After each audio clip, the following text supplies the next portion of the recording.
Hello friends, स्वागत है आपका हमारे यूट्यूब चैनल माइनिंग सरदार रविशंकर में। फ्रेंड्स, आज जो है एक बहुत इंपॉर्टेंट टॉपिक बताने वाले हैं। अनसेफ एक्ट और अनसेफ कंडीशन दोनों के बीच में क्या रिलेशन है, दोनों को क्या बोला जाता है, दोनों के बीच क्या परसेंटेज ऑफ रिलेशन है, और एक्सीडेंट जो है वो किन किन कंडीशन पे डिपेंड करता है, कितना परसेंट, और रिस्क को जो है डील कैसे किया जाना है, इस बारे में बताएंगे। बोर्ड थोड़ा छोटा है, इसलिए मैनेज करने का कोशिश करना। हम अभी जूम कर दे रहे हैं ताकि तुम लोग स्क्रीनशॉट ले लो, फिर हम इसको जूम आउट कर देंगे।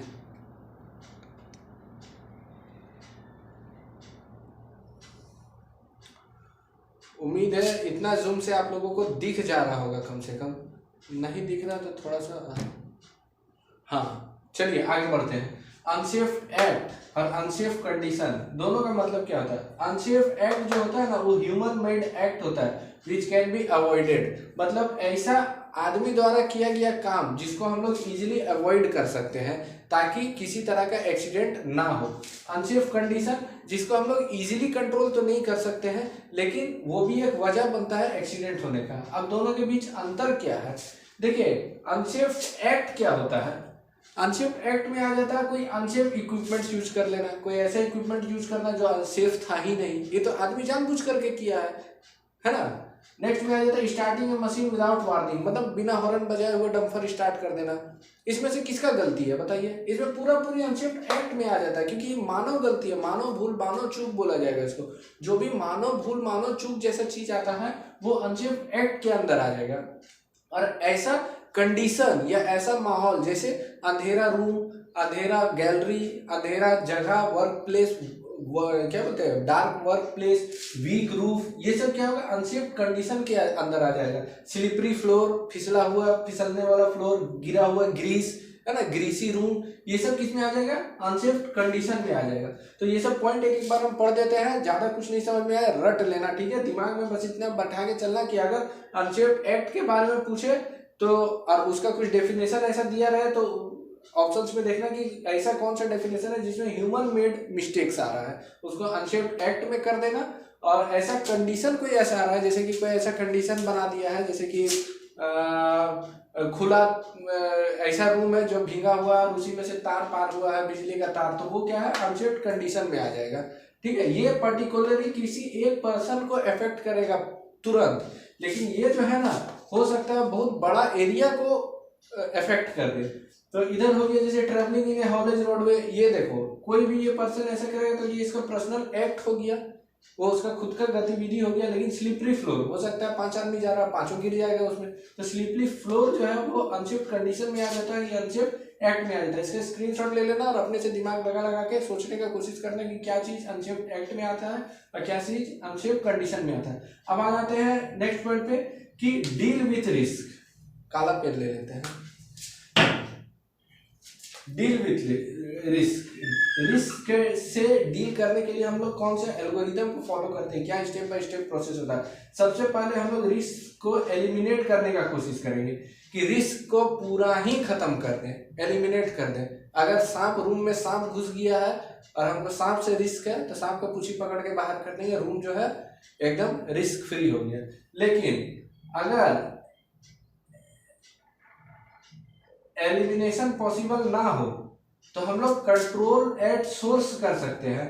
क्या कर सकते हैं, यह एलिमिनेशन भी एक तरीका हो गया। इसके बाद एक और तरीका क्या हो गया, कंट्रोल एट सोर्स। अब कंट्रोल एट सोर्स का मतलब वही सांप का एग्जांपल से अगर हम लोग सोच करके देखें तो घर का कोई एक छेदा है जहां से सांप घुस सकता है, वहां पे हम लोग कंट्रोल कर सकते हैं। और क्या कर सकते हैं, मिनिमाइज कर सकते हैं, जहां पे इस तरह का डेंजर लग रहा है उसको हम लोग मिनिमाइज कर सकते हैं, कम कर सकते हैं। और भी अगर बुरा कंडीशन है और फिर भी पॉसिबल नहीं है तो हम लोग क्या कर सकते हैं, उसको पीपीई दे सकते हैं। सपेरा लोग आता है ना स्टिक ले करके, वो उसके लिए पीपीई ही ना हुआ। अब वो तो सांप को डायरेक्ट एलिमिनेट करने आया है, लेकिन डायरेक्ट तो एलिमिनेट होगा नहीं, ना ही वो कंट्रोल हो पाया, ना ही उसको मिनिमाइज कर पाया। मतलब अब जहरीला सांप है तो उसके जहर को तो मिनिमाइज कर नहीं सकता है, तो क्या करेगा, कम से कम पीपीई का यूज करेगा, तो भी रिस्क जो है हम लोग डील कर सकते हैं, उसको कम कर सकते हैं। और लास्ट में हो जाता है जब रिस्क को हम लोग कंट्रोल करने लग जाए, या जब रिस्क जो है वो कंट्रोल होने लग जाए तो उसको कंटिन्यूअसली मॉनिटर करना कि जो हम लोग टेक्निक यूज किए थे या जो हम लोग तरीका यूज कर रहे थे उससे जो है रिस्क जो है कंट्रोल में आ रहा है कि नहीं। तो ये एक तरीका है रिस्क से डील करने का। और एक इम्पोर्टेंट पॉइंट जो इसमें पूछता है हमेशा वो क्या है कि किसका कितना % योगदान है। तो किसी भी एक्सीडेंट के होने में, किसी भी एक्सीडेंट के होने में 88% योगदान जो रहता है वो अनसेफ एक्ट का रहता है। किसी भी एक्सीडेंट के होने में 10% योगदान जो रहता है वो अनसेफ कंडीशन का रहता है।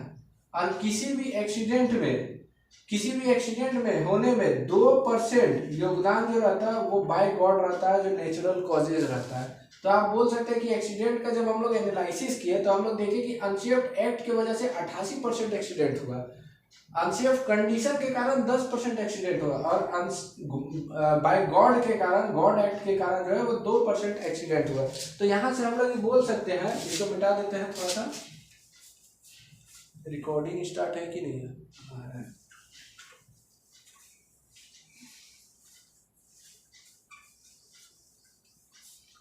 तो इससे हम लोग बोल सकते हैं कि सबसे ज्यादा जो एक्सीडेंट करने का पोटेंशियल रखता है वो अनसेफ एक्ट रखता है। समझ रहे हैं ना? मतलब अगर हम लोग अनसेफ एक्ट को कंट्रोल कर ले, इसको अगर कंट्रोल कर ले तो हम लोग रिस्क को सबसे ज्यादा कम कर सकते हैं। समझ में आ गया ना? अब क्या पढ़ेगा बताओ, देखते हैं कुछ और दिमाग में अगर आ जाता है तो। ये सब टॉपिक जो है ना अभी बहुत हॉट टॉपिक है, मतलब ये सब टॉपिक जो है ना अभी बहुत पूछ रहा है एग्जाम में। और देखते हैं कुछ एक और आता है, वो क्या ट्रिगर एक्शन प्लान करके कुछ रहता है, हम कोशिश करते हैं वो अगर हमको तुरंत मिल गया तो।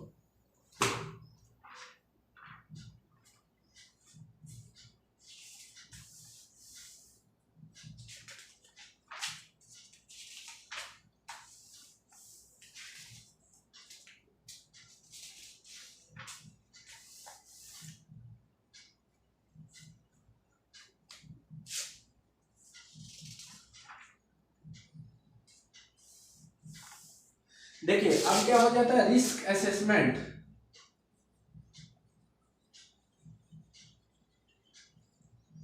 रिस्क असेसमेंट क्या है? एक प्रोसेस है टू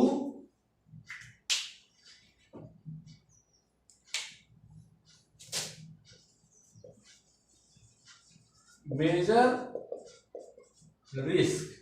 डेफिनेशन डायरेक्ट याद कर लेना, डायरेक्ट डेफिनेशन पूछ सकते हैं।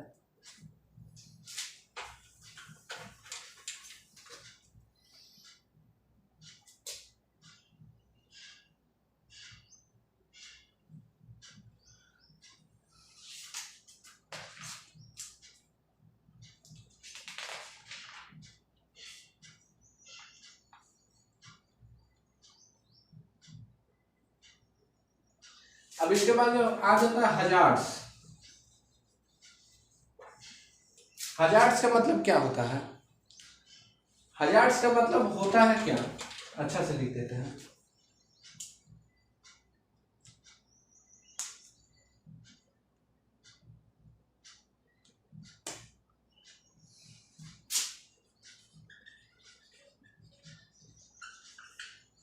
हजार्ड्स क्या है? सोर्स ऑफ पोटेंशियल,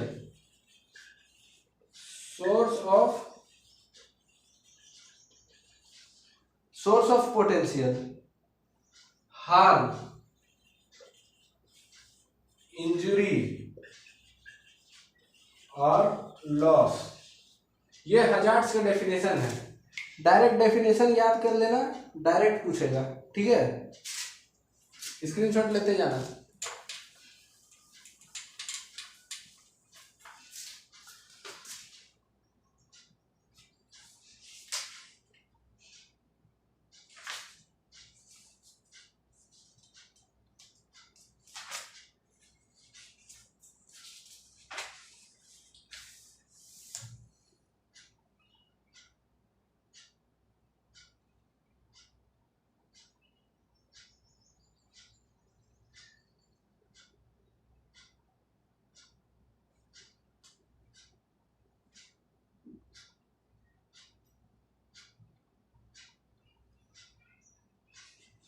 एक क्वेश्चन आपसे पूछते हैं,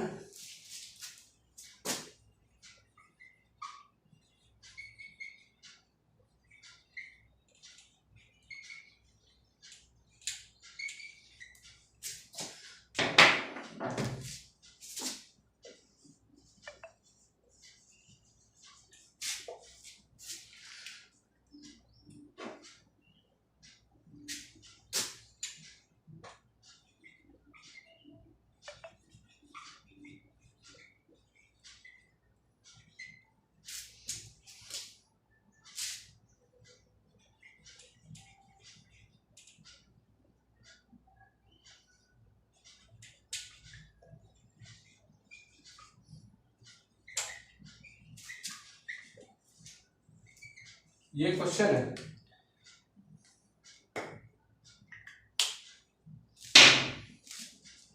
ऑप्शंस देते हैं।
तीन ऑप्शन है, तीनों में से बताना है कौन सा सही होगा। ठीक है, स्क्रीनशॉट लेके हमको आंसर बता देना, इसके बाद बताते हैं।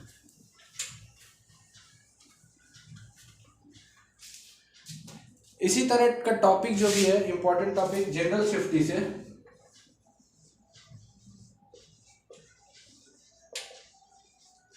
इसको और ज्यादा जानने के लिए आप लोग को रिक्वेस्ट करेंगे कि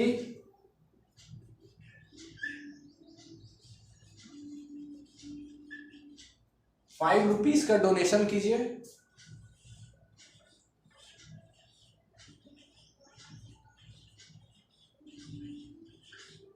इस नंबर पे। रीजन क्या है?